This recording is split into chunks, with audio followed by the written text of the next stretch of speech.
Terima kasih Pak Ernest, Silvi, Alden ya, Alden yang udah bolak-balik jemput aku. Aku kesini sebenarnya dari obrolan kami di Palembang bahwa ada satu produk yang dibawa oleh Pak Michael ya suaminya, oke, dikomandoi oleh Pak Ernest tentang telur ikan salmon yang ternyata efeknya itu jauh lebih baik dibandingkan beberapa produk yang pernah juga aku bawain untuk terapi stem cell atau terapi sel hidup atau apapun itu nyebutnya. Tapi intinya adalah apa yang dibawa oleh Pak Ernest ini sesuatu yang sebenarnya baru sekali sama aku. Bahkan kalau kita semuanya searching masih jarang ya. Jadi aku baru dapat dari beberapa saudaraku yang dokter juga di luar negeri. Aku discuss sama mereka dan memang itu memang benar. Jadi maksudnya dia bilang emang dasar lu aja blow on gitu, nggak apa, udah ketinggalan gitu. Jadi kita di sini sangat ketinggalan. Jadi kita boleh tepuk tangan juga buat Pak Ernest dan yang lain karena apa yang mereka bawa ini satu yang baru juga untuk aku dan kita bisa belajar sama-sama. Jadi ini sebenarnya ilustrasi yang aku bawain termasuk juga di beberapa produk yang Pak Ernest saya nggak apa ya aku sebutkan. Produk-produk sebelum ini yang memang bukan salmon, tapi ternyata setelah ditunjukkan oleh Nico, Pak Ernest dan sebagainya, ternyata yang lalu-lalu itu sudah sedikit bukan nggak up to date lagi, tetapi memang secara bukti ilmiahnya kalah. Kalah itu kan nggak bisa hanya aku bilang bahwa itu kalah dengan ini kalah dengan itu, tapi harus ada buktinya. Maksudnya ada saintifiknya dan mereka punya itu ya. Nanti mungkin Nico yang akan bawain karena dia lebih tahu sejarahnya juga begitu juga Pak Ernest. Jadi ini intinya. Kenapa kita bisa sakit dan mati? Tapi ini mohon maaf ini tidak mendahului Tuhan. Yang aku bicara ini semuanya benar-benar pure di dunia kesehatan saja. Ya, kita bisa sakit dan mati itu kenapa? Gitu. Jadi orang selalu tanya kenapa kok orang bisa sakit gitu. Bahkan ada beberapa temanku dengan begitu sombong ya mereka bilang karena dia tentara dan sebagainya dia ngerasa bahwa dia nggak pernah sakit. Tapi sekarang ada yang pernah cancer yang ganas ya, ada yang stroke dan sebagainya. So ini aku hanya bawa dengan bahasa awam saja. Mudah-mudahan bermanfaat buat semuanya. Oke, next. Oke. Satu yang paling penting di dunia kedokteran yang nyebabin kita sakit dan mati adalah penuaan. Oke, semua orang akan ngalamin penuaan. Jadi nggak ada yang nggak alamin. Sebab kalau nggak tua ya kita nggak mati-mati gitu. Jadi pasti itu terjadi. Nah, penuaan ini akan membuat sel kita jadi rusak dan mati. Oke, dan di kedokteran seseorang meninggal dunia karena salah satu dari organ vitalnya itu benar-benar penuaannya sudah perfect, sudah sempurna sehingga dia tidak bisa lagi berfungsi dan kita meninggal dunia. Jadi di kedokteran itu meninggal bukan ajal, tapi suatu proses yang akhirnya sempurna gitu. Jadi penuaan itu pasti akan sempurna, entah itu di jantung, ginjal, otak, hati, dimanapun. Nah, any place, tapi memang secara statistik lebih banyak di jantung karena itu banyak dan disebab kematian itu adalah jantung. Jadi begitu penuaan itu sempurna, misalnya di ginjal, kita mati gara-gara ginjal kita nggak bisa berfungsi lagi. Mungkin gagal ginjal kah, tumor kah, infeksi kah, apapun, perdarahan, tapi akhirnya kita meninggal. Nah itu, jadi kalau misalnya itu terjadi, maka seseorang itu meninggal dunia di dunia kedokteran seperti itu. Kalau ajal, aku itu nggak berani bicara di sini, tapi secara kedokteran seperti itu. Oke, next. Terus kenapa kita kok butuh suplemen tambahan? Sedangkan orang-orang zaman dulu kenapa dia nggak butuh? Ya banyak faktornya. Semua faktor kebanyakan dari faktor genetik bisa, dari faktor outsider bisa ya, misalnya radiasi dan sebagainya dan sebagainya. Ini, jadi ini semuanya nggak bisa dihalangi gitu. Aku bisa aja cerita-cerita di sini makanan nggak sehat yang nomor 2, padahal aku tiap hari beli juga gitu. Jadi agak susah. So ini adalah sesuatu yang memang lingkaran yang akhirnya kita pasti kena gitu. Jadi sulit untuk dihindari dan ini akan mempercepat aging, penuaan. Mulai dari polusi udara, makanan nggak sehat, minuman nggak sehat, pengawet, semua ada pengawet. Mana mungkin ada mie dibungkus begitu kita bisa makan 2-3 tahun lagi kalau nggak ada pengawetnya. Ini gitu. Jadi ini sudah nggak mungkin bisa dihindari juga. Dan ini semuanya mempercepat aging. Karena itu kita perlu suplemen. Ini 2011, yang terbaru aku lihat hampir sama, hanya yang lompat ke atas itu adalah kanker paru kalau nggak salah. Jadi yang lainnya hampir sama urutannya.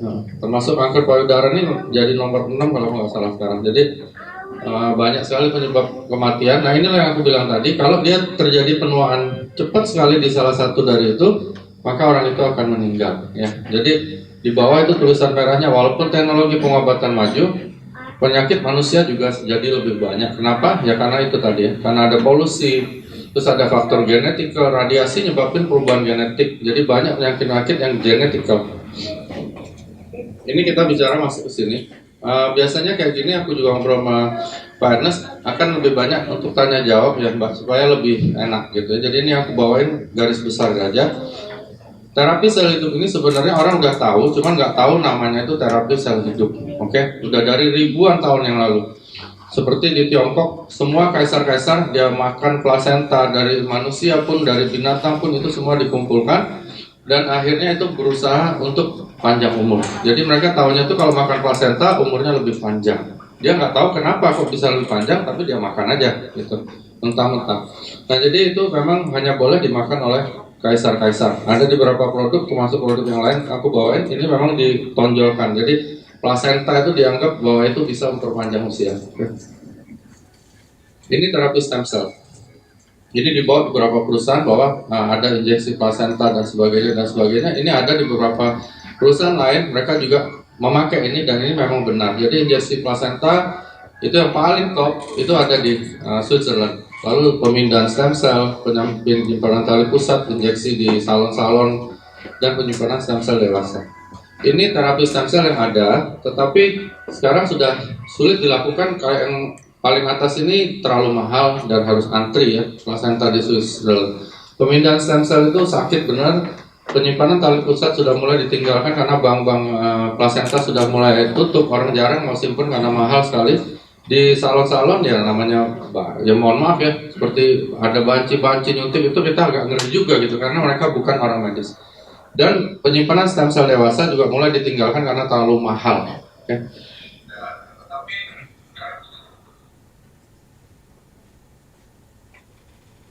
Ini kenapa terapi-terapi ini sudah mulai ditinggalkan. Nah terus mulai masuk ke era yang baru ya. Semua dunia kedokteran ini ngikutin tren. Jadi nggak bisa lagi zaman sekarang misalnya kita pakai Nokia 3310, orang nggak mau pakai lagi. Orang cari sekarang sudah Android dan sebagainya. Oke. Di dunia kedokteran juga begitu. Kenapa akhirnya orang mencari atau menemukan terapi sel hidup? Jadi gini. Stem cell itu adalah sel yang pertama kali muncul dalam kehidupan kita. Jadi waktu ada janin nih, sel sperma dengan sel telur ketemu, maka sel yang pertama terbentuk itu namanya stem cell. Oke, itu harus dimengerti dulu ya. Apalagi di sini katanya leader semua. Stem cell itu adalah sel induk dari manusia, hewan, apapun itu yang bersifat istilahnya mamalia. Jadi begitu dia terbentuk itu ada namanya stem cell. Nah, stem cell ini ngumpulnya itu dipercaya ada di plasenta, oke? Tapi setelah aku baca produk kita, ternyata lebih dari itu ya. Ternyata ada juga yang itu ya, Pak Ernest, yang aku baca adalah ada juga di dinding ovarium dan lapisan dalam ovarium dari salmon. Jadi itu yang aku nggak pernah tahu ya. Jadi dengan kenal Pak Ernest aku harus belajar lagi. Dan itu kita perlu untuk belajar karena kedokteran selalu berkembang ya, nggak bisa dulu cuma ronsen, sekarang kan udah ada scan, ada MRI seperti itu. Nah, jadi ini pengertiannya aja. Nah ketika stem cell ini sudah mulai bisa bekerja, dia membentuk sel-sel lain, itu namanya diferensiasi. Oke? Jadi stem cell ini sel induknya, apa ya, kalau kami bahasa Palembang itu moyangnya gitu ya. Nah jadi dia terus berubah, dia bisa berubah. Jadi stem cell ini seperti kartu joker kalau kita main kartu. Oke, dia bisa menjadi apa saja, tapi dia bukan milik siapapun. Oke, dia berubah jadi mata, tulang dan sebagainya. Akhirnya lahirlah seekor binatang atau seorang bayi. Oke, sayangnya 18 tahun kamu, aku, Pak Ernest dan sebagainya, dia akan berhenti bekerja. Jadi sebagian besar stem cell itu nggak kerja lagi. Akhirnya terjadi namanya aging. Oke, jadi orang 18 tahun lewat dia pasti aging. Siapapun dia, apapun dia gitu. Jadi dia pasti mulai ada penuaan.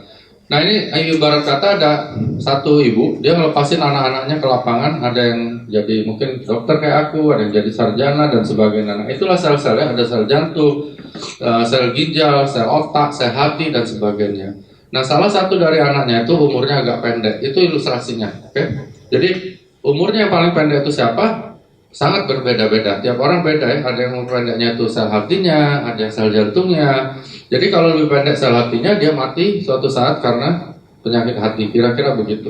Nah itulah namanya aging dan menuju ke kematian. Jadi penuaan ini menyebabkan penyakit degeneratif. Degeneratif itu artinya penyakit yang mundur. Karena ada sebagian yang sudah mati, oke? Seperti stroke, jantung, koroner, Alzheimer itu pikun ya. Diabetes, mellitus, kelumpuhan dan sebagainya, dan akhirnya berakhir dengan death atau kematian. Diabetes mellitus ini sebenarnya suatu gangguan penyakit yang akhirnya menyebabkan kematian bukan karena diabetesnya tapi komplikasinya. Nah terus apa gunanya gitu? Terapi sel hidup ini tujuan utamanya, ini inti-intinya karena ibu-ibu, bapak-bapak kan leader semua. Terapi sel hidup ini intinya adalah dia akan mengaktifkan kembali stem cell kita yang tidur tadi ya, yang waktu 18 tahun. Dia diaktifin lagi. Dengan aktifnya stem cell tadi, maka pasti akan terjadi pembalikan proses penuaan. Beda dengan produk anti-aging. Anti-aging itu adalah produk untuk memperlambat penuaan. Oke? Misalnya gini nih, ilustrasinya ada mobil nih. Kecepatan misalnya 100 km per jam menuju ke arah timur. Oke? Timur itu anggaplah penuaan. Nah, kalau namanya anti-aging, itu kecepatan itu diperlambat jadi 80, 60 begitu, oke? Nah, terapi yang dilakukan untuk terapi sel hidup ini termasuk dengan produk kita adalah terapi kontra-aging. It's not anti-aging, oke? Kontra itu artinya dia dibalikkan ke arah barat, oke? Jadi dia akan balik. Kalau ibu minum produk kita ini, maka usia biologis kita itu akan balik. Bukan dihentikan atau dilambatin penuaannya, tidak, tapi dibalikkan. Jadi kita balik lagi ke belakang. Kalau ibu sekarang umurnya misalnya X, maka dengan terapi ini yang rutin dan benar dosisnya, ibu bisa kembali 15-20 tahun lagi ke belakang. Gitu kira-kira, ibu. Jadi sudah kontra aging. Mau ya bu? Ibu mau nggak bu? Ya, kadang-kadang gini Pak Ernest, orang bilang apa? Kita dinasihatin harus hidup baik, ya nggak? Jujur, nolong orang lain supaya cepat masuk surga ya. Tapi ada yang mau duluan masuk surga? Gitu. Gak ada yang mau ya. So, jadi usia biologis kita misalnya 50 tahun, kalau dengan terapi dengan produk kita ini, dia bisa mundur sampai usia biologis kita sekitar 30 sampai 35 tahun. Itu pasti. Maksudnya di kedokteran, jangan dibawa-bawa ke atas. Kalau kita lakukan pasti. Jadi bagaimana kesehatan kita semua 15-20 tahun yang lalu, itulah yang akan kita dapatkan dengan terapi ini. Makanya aku lihat Pak Ernest juga bikin paket Diamond ya Pak. Itu pas 6 bulan ya, kalau nggak salah ya Pak. Jadi kalau minum 2 saset hari. Kenapa? Ya itu memang dasarkan ini ya. Jadi itu tujuannya. Nah ini standarnya.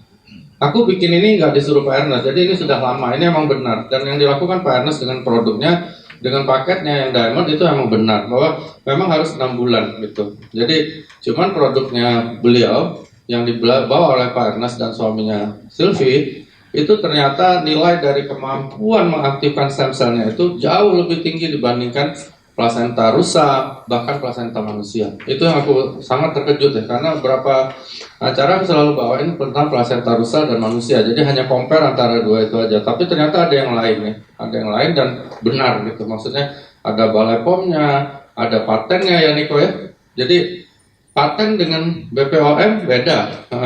BPOM itu hanya didaftarkan di Indonesia dan diakui oleh balai POM.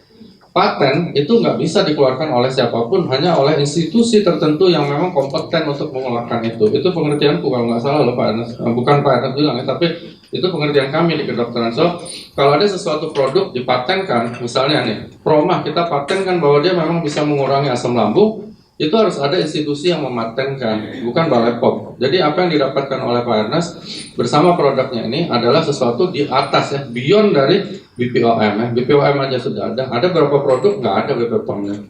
Jadi kalau nggak ada BPOM-nya, kita nggak tahu apakah itu benar isinya itu. Kan itu dulu. Isinya aja nggak benar, gimana efeknya gitu. Tapi itu pengertianku aja setelah bertemu dengan Pak Ernest dan sebagainya.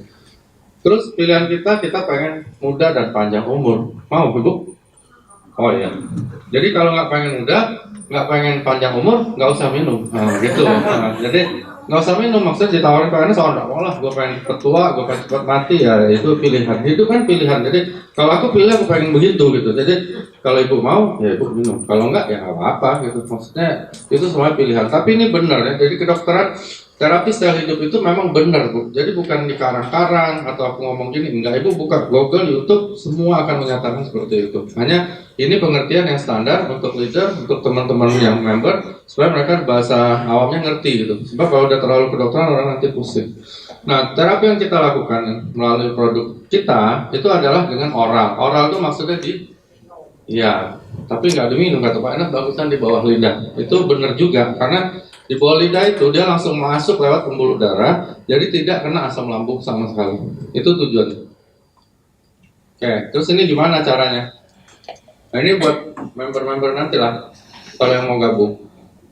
Jadi jangan suruh beli satu box lah, nggak bisa, nggak ada guna. Nanti dia malah marah ya, karena kalau dia beli satu box nggak mungkin, sebab detoksifikasinya aja belum lengkap. Jadi belum nyampe ke situ dia udah marah duluan. Jadi kalau lu beli diamond deh kan begitu. Jadi karena itu harus 6 bulan gitu. Nah kalau 6 bulan kira-kira nggak ada apa-apa, baru lo boleh marah kan begitu. Aku yakin 6 bulan minum itu nggak mungkin nggak ada efeknya. Pasti ada efeknya. Mungkin bukan 6 bulan sih, 6 jam, 6 hari kalau dia memang recovery-nya bagus akan terasa gitu. Jadi pertama detox dulu. Detox itu maksudnya semua racun dalam badan dibuang. Kadang-kadang orang nyebut detox nggak tahu detox maksudnya apa. Jadi kadang-kadang gini, ada minum suatu produk terus tiba-tiba terasa ada enak ya. Kita harus tanya dulu, maksudnya kita harus koordinasikan dulu dengan orang yang lebih ngerti. Ada beberapa orang yang sok tahu gitu karena jadi begitu udah enak, wah ada apa-apa itu detox, tiba-tiba orangnya mati repot juga. Jadi kalau ada apa-apa jangan begitu. Jadi ditanyakan dulu. Pertama harus kita begini. Aku sama teman-teman kalau misalnya ada orang yang pengen beli, aku harus minta dulu medical record dia yang lama. Aku biasain begitu sih. Kamu pergi dulu nih ke Prodia kayak ke Pramita kayak atau apalah terserah bikinin. Setelah dia check up, suruh dia pegang itu, disimpan maksudnya hasilnya, oke? Simpan di rumah, baru kita lakukan ini. Misalnya sekarang bersama SOP 100, oke, hajar pakai itu.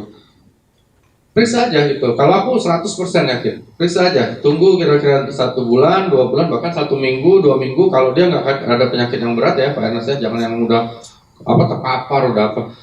Periksa lagi pasti hasilnya bagus. Jadi kita ada evidence dan ada basic evidence-nya karena ini hasilnya gini. Nah setelah itu diperiksa mungkin jadi lebih baik. Jadi itu biasain. Dan kalau ada apa-apa terjadi di tengah jalan, kita sudah ada bukti di titik yang lamanya memang misalnya dia ada sesuatu atau memang apa gitu. Jadi jangan memaksakan juga produk itu untuk dibeli atau diminum oleh member atau user kita karena kita pengen omset. Jadi harus koordinasi juga sama tim yang ada di sini, misalnya Pak Ernest kah, Niko kah, Silvi kah, atau aku, silakan aja. Tapi tanya dulu gitu. Jadi kita bisa jawab dengan cara yang benar. Jadi ingat semua produk ini bukan obat. Jadi obat, nah itu juga penting.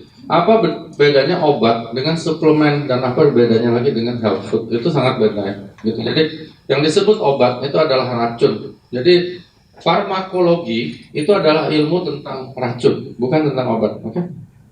Farmakologi itu adalah ilmu tentang racun. Racun yang dibuat untuk membunuh suatu gangguan yang lain, gitu maksudnya. Itulah farmakologi. Misalnya amoksisilin. Amoksisilin kalau kita makan dengan dosis yang agak besar, kita bisa mati.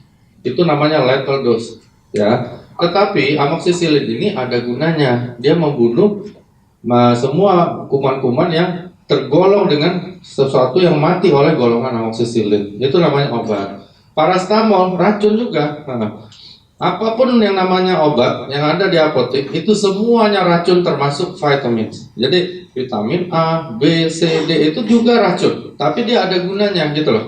Makanya harus ada dosis yang dianjurkan, begitu maksudnya.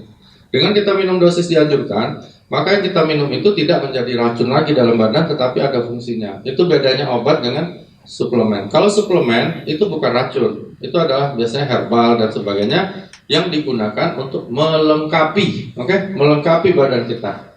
Nah, jadi suplemen apa? Misalnya untuk mata, untuk kencing, untuk hati, untuk seksual dan sebagainya itu suplemen. Nah, health food seperti yang dibawa Pak Ernest ini, kalau menurut aku ini health food, bukan suplemen. Suplemen itu kita bisa cari bandingannya gitu. Misalnya untuk ini nih, misalnya untuk laki-laki deh Pak ya, yang udah mulai loyo-loyo gitu ya, udah mulai nggak bisa ereksi, banyak suplemennya ya. Kita bisa pilih tribulus, kita bisa pilih misalnya ginseng, kita bisa pilih ini itu namanya suplemen. Tetapi kalau yang dibawa oleh Pak Ernest ini, it's not suplemen, ini suatu hal yang namanya health food. yang menyebabkan semua sistem dari stem cell dan perbaikan tubuh kita itu naik gitu. Jadi sulit cari bandingannya. Oke? Itu bedanya. Ini kesimpulannya. Jadi terapi sel hidup itu adalah, menurut ada beberapa perusahaan yang juga bilang revolusi kesehatan. Aku setuju. Ya, karena revolusi itu artinya kan ada sesuatu diruntuhkan, dibikin yang baru gitu ya. Nah, mudah-mudahan negara ini nggak revolusi. Ini cuma kesehatan aja. Nah, terapi sel hidup adalah satu-satunya terapi yang bisa memproduksi sel-sel baru. Yang lain nggak ada. Jadi mau terapi apapun nggak bisa. Mau dikasih obat yang paling mahal, mau apa nggak bisa. Nah, yang cuma bisa bikin sel baru itu hanya terapi sel hidup, termasuk SOP 100. Sama seperti kita baru lahir, dengan cara mengaktifkan kembali sel induk kita sendiri. Jadi bedanya dengan transplantasi dan sebagainya, misalnya ada orang jantungnya rusak atau hatinya rusak, kayak Pak Dahlan Iskan, itu kan ditransplantasi, diganti hati orang lain, dimasukkan untuk ganti fungsinya. Nah, kalau terapi sel hidup nggak seperti itu. Nah, jadi sel yang rusak di hati maupun di mana itu dibikin lagi yang baru, sehingga dia balik lagi seperti waktu dia baru lahir. Itu bedanya. Dan itu bisa dilakukan termasuk dengan SOP 100. Kemampuan SOP ini yang aku lihat, yang terus terang aku terkejut, Sylvia, saya karena aku kiblatku bukan ini tadinya, ya, kiblat aku ke plasenta. Ternyata angkanya yang ditunjukkan Niko itu memang benar gitu loh. Jadi itu 7,5 ini ya. Jadi itu jauh lebih tinggi dibandingkan rusa 5, sekian, manusia malah 4, sekian. Jadi itu menunjukkan kecepatannya. Jadi gini ilustrasinya. Kalau kita pakai SOP 100, misalnya nih, kita makan satu, maka yang diperbaiki mungkin ada 7 miliar sel, begitu kira-kira. Okay? Kalau kita makan plasenta, mungkin 5 miliar sel. Kalau kita pakai injeksi plasenta manusia, itu 4 miliar sel. Misalnya begitu. Jadi, kalau kita minum itu, berarti kita lebih cepat lagi menjadi muda kembali ke belakang. Maksudnya itu logikanya. Jadi kenapa kita nggak pakai gitu? Kalau ada yang lebih cepat ya pakai yang lebih cepat, minus gitu logikanya. Kalau ada pesawat ya naik pesawat, ngapain naik beca? Nah, kira-kira gitu. Jadi ini intinya terapi sel hidup adalah membalikkan proses penuaan. So this is contra-aging. Ya, jadi contra-aging itu maksudnya dibalikkan lagi ke belakang. Berapapun umur kita sekarang akan dibalikkan ke belakang, Ibu. Itu garis besarnya. Aku biasanya hanya begini. Kalau untuk video dan sebagainya lebih enak. Habis ini silahkan mau tanya apa aja, terbuka. Pak Ernest bilang akan banyak yang tanya, aku akan jawab sebatas kemampuan aku. Kalau aku nggak bisa, aku tanya yang lebih pintar. Oke, thank you Ibu, Bapak-Bapak, Pak Ernest silakan.